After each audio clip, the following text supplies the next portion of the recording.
I'm your pusher, I'm your father, I'm your brother, I'm your God in the alley. I recommend having an ABC, and I'll just show you what my ABC was when I was really into competition. My A is my favorite, B is my second favorite, and C is my backup, but they work together because a combination of 3 can be a combination of 6, 9, right? So when we come in and we slap hands, hold knuckles, right? First and foremost, right, we're trying to battle grips, right? Yeah. I want to dominate that first, right? So he's trying to grab grips, and I'm just grabbing hands. I think hand fighting, people think about it for back. I like to think about it all the time, right? Hand fight. Then I'm looking for, ideally, a 4-finger knife, what I call it, inside.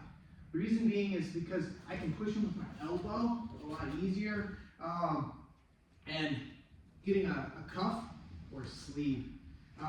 Because now, I don't like to fight fair. Jiu-jitsu is not fair fighting, right?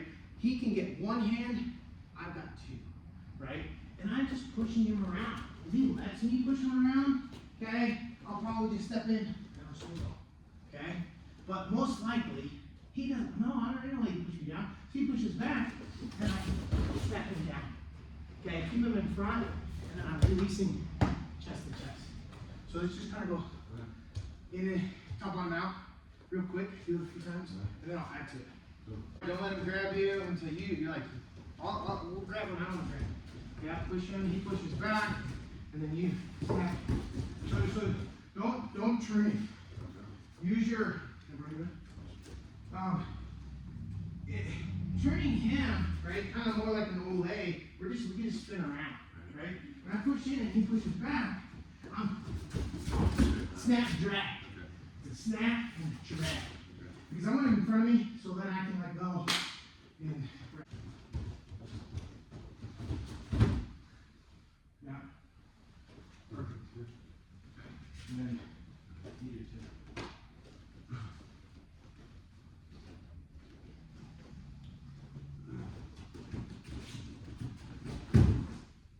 Yeah. I try to stay off my knees though. Yeah, so I can spin it around or, work that more south. Yeah. But as soon as I put my knees down, then I'm no longer pressuring him. I'm pressuring the ground. Yes. Yeah. Alright, so.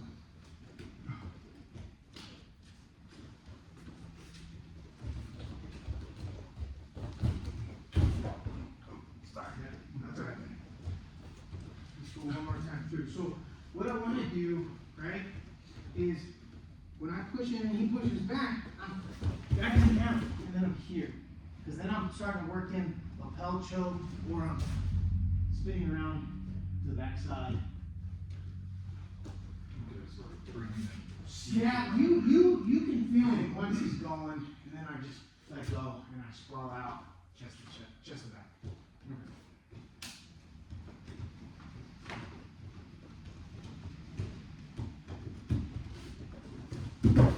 Yeah, sprawl out, yep. Or you can circle around. The key is when I snap him down, right? So if you do it to me, right? And then when I push back, see, you want to sprawl out. Because if somebody snaps me down, I'm looking to single or double real quick.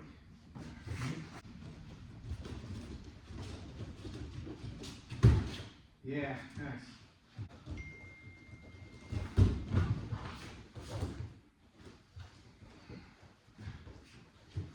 In my weight class, he's as strong. I'm assuming he's as strong and as fast and potentially as smart, right? So I gotta be aware of them all, right? When I go to snap, if he's mindful, and this is one of the things I want you to really pick up, is always be mindful of the energy, right? That when I'm pushing him, if I realize he's not going to push him, that's the Soto. If he pushes back, as soon as I feel that pressure, right? I want to be water. I want to flow around past the least resistance. So we're going to say he's a little more, he's expecting that snap, right? And he's going to post his leg, right? So I'm here, I'm pushing him around, he doesn't like, he pushes back, right? And I go to snap, oh, he's not letting me, right? Right here. His posture is pulling him, and he's trying to stand up tall. I'm going to let go, step in, and shoot that double. Okay, and of course, most likely it's going to end up in the guard. That's fine. I got my 2 points. Do everything. Go slow, kind of slow. Or? No, do it. So he has to post. He just knows it's coming. Okay. So he's going to post. He's posturing up. You let him go. And you step. So, not bad, but I want to step deep, right? So, right? So I'm trying to pull him down. He's resisting. His energy's lost. And I let him go. Here. Pretend there's a string attached to his ankles. Okay? I'm going to, boom. And then I walk over step, grab this knee to the ground, and all I'm doing is stopping. Okay? So I'm here. Boom. Okay?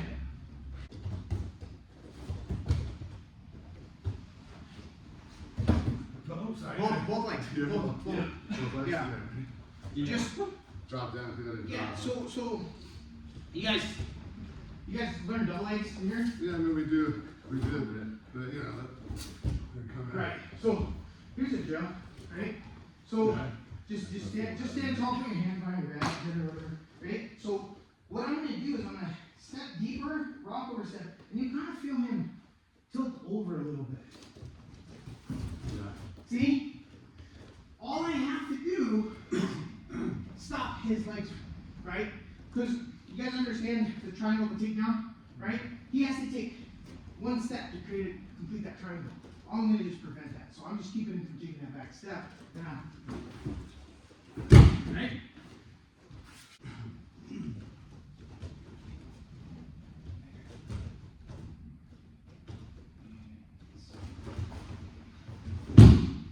Yeah, just step a little deeper and that's good.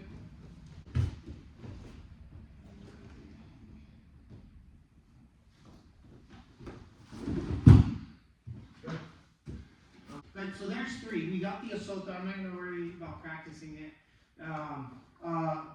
But push, pull, mindful of their energy. If they're pushing, right, pull them. If they're pulling, push them. Don't get into a pissing contest, because ultimately, then it just becomes who's bigger, who's faster, who's stronger. We don't really need to practice that. That's kind of like a switch. What we want to do when we say size doesn't matter, it's because intellect will overcome that if I'm aware of their energy, right? So, what we're going to do is we're going to end up in the person's guard, right? Shoot the double, he's going down, he's going to accept the takedown by just, recovering guard, right? So, I grab him, I'm pushing him, right? I'm going to snap, stop, and I end up in his guard, which he's smart, that's definitely what you should do. Okay, I'm here, first thing I'm doing, elbows in tight, and I'm walking up, okay? And you guys know about active guard, right?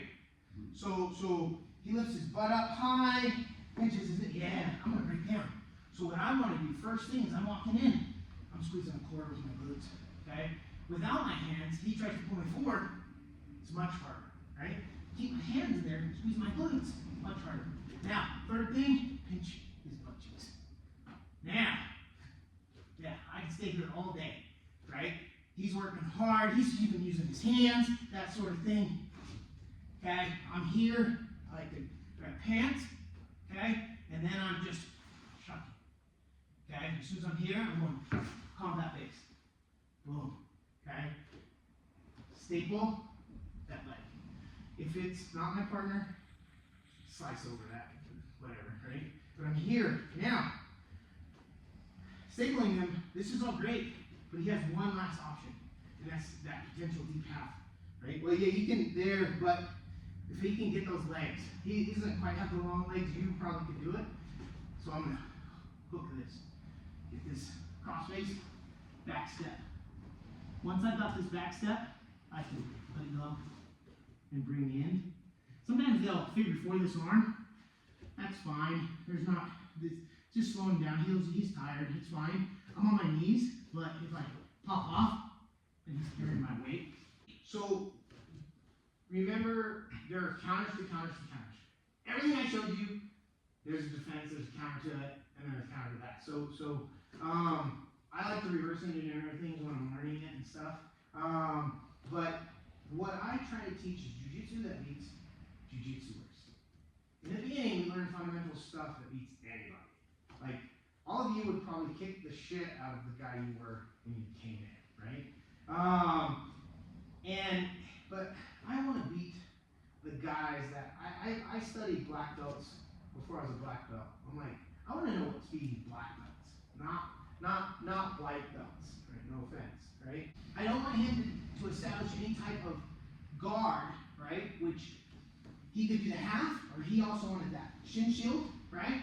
So I gotta stand tight here, okay? Pen, keep this in. Now, then at this stage, his really saving grace is when he can get far side underhook. Okay, he wins that underhook battle, boom, right? Oh, I'm in trouble. Okay? So I want to make sure I'm getting this underhook and that cross face to get to that side control. But I like to play in the danger zone. What if he gets that? Right? So he's smart and he's like, oh, I'm grabbing this sleeve, right? Okay? As he sits up, I'm getting this, okay? And I'm flattening him out and I'm baseball sliding through in the case of the tummy. Okay? But now I have, because I don't have that far side underhook, which is what everybody wants, I have scarf hold, or scarf hold if you slow it down. Always people look at scarf hold. So here, now when I'm here, I'm grabbing my pants, and I got my butt on the ground, because, you know, I like Trevor, right? Right, wouldn't hum for me, Trevor. That's just sinking my way into him, right? So I'm here, and I've got this, and as long as he can't get his elbow to the ground, he's in a miserable spot, right? There's so many things I can do here, right? But it's not a submission, but he will tap the pressure, right? So go ahead and tap when you don't like it, right?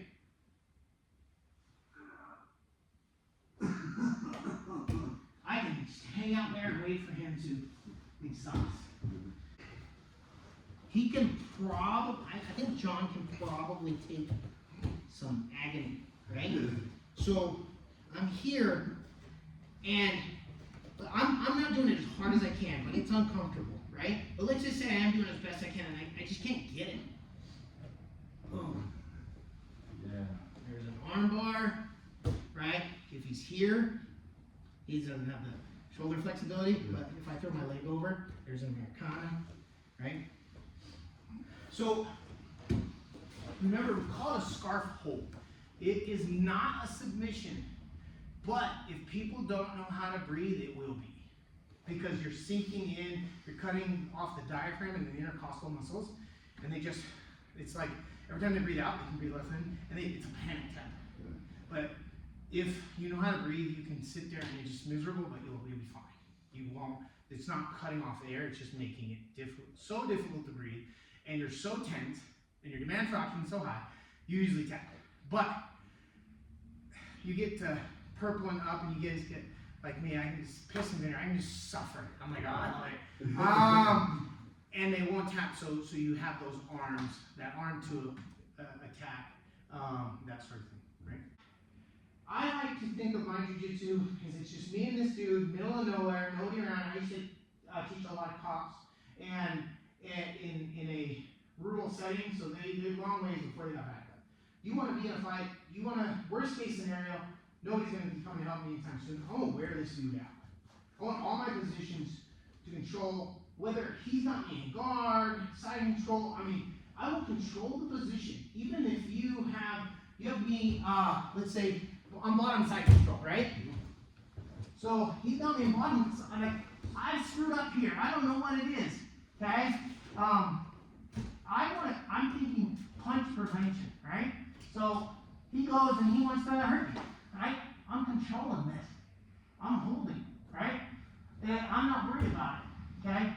If it's a points tournament, really his only option is maybe go knee on belly. And then he moves, I move, right? The easiest way to teach people how to swim is teach them they can float. If you relax, you're not going to drown for the most part, right? And then you just have to learn little movements. That's kind of what jiu-jitsu is. When you first get in here and I grab you tight and you're like, ah! But I also use that to my advantage. If I put you in a position position where you're like, ah, and please take my neck. Just here's mine, right? So think about like that. Control the position. Make sense?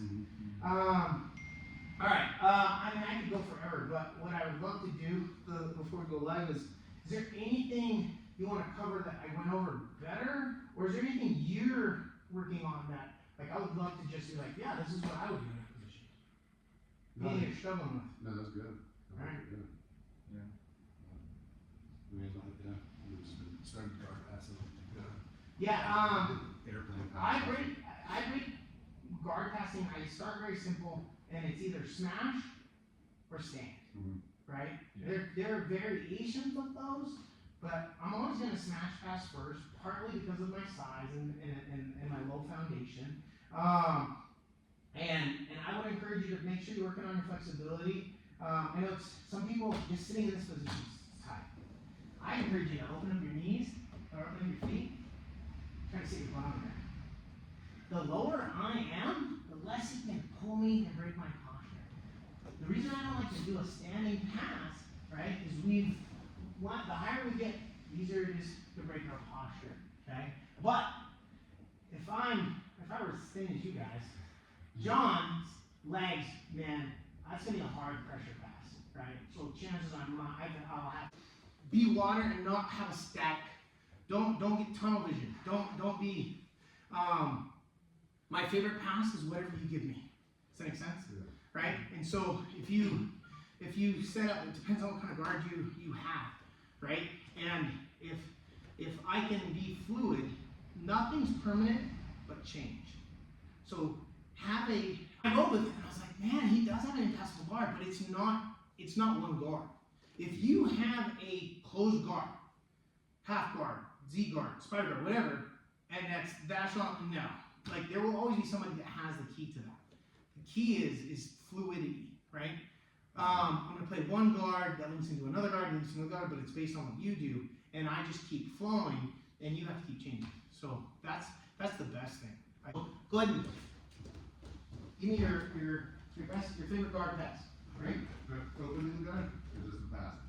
Yeah, just go with that. Open up the guard, whatever, right?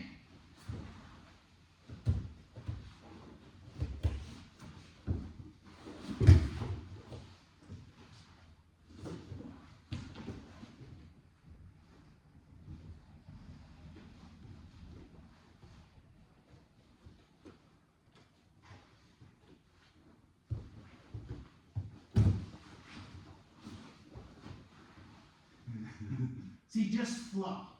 If I try and, I'm just gonna get exhausted.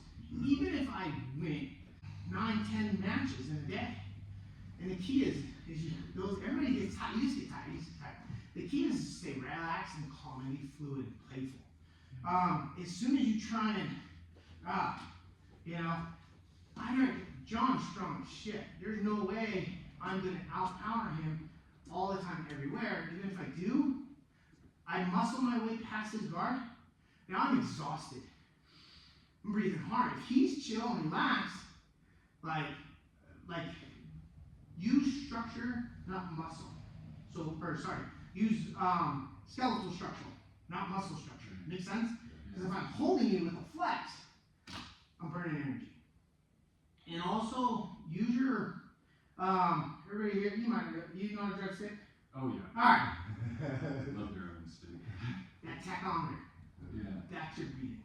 You know when to shift based on that, right? You can hear your breath, right? If you start breathing hard and you're wheezing, you're muscling, not less technique. I think the rule of thumb is 3 to 5%, right? The dude should feel like, oh man, you gave me that, right? It just should flow like butter, right? And be playful and play chess, right? Maybe you get the pass. That's fine, just let me get the pass, right? And then also notice, right, when you always you're like, fuck, why did I pass that dude's guard so easy? Oh shit, that's why, right? Think about that, like thinking 3 or 4 steps ahead rather than just one. Make sense? Right? On my mind and in my phone, but we ain't cut from the same cloth. I am God and I am y'all. I'm the firstborn of all.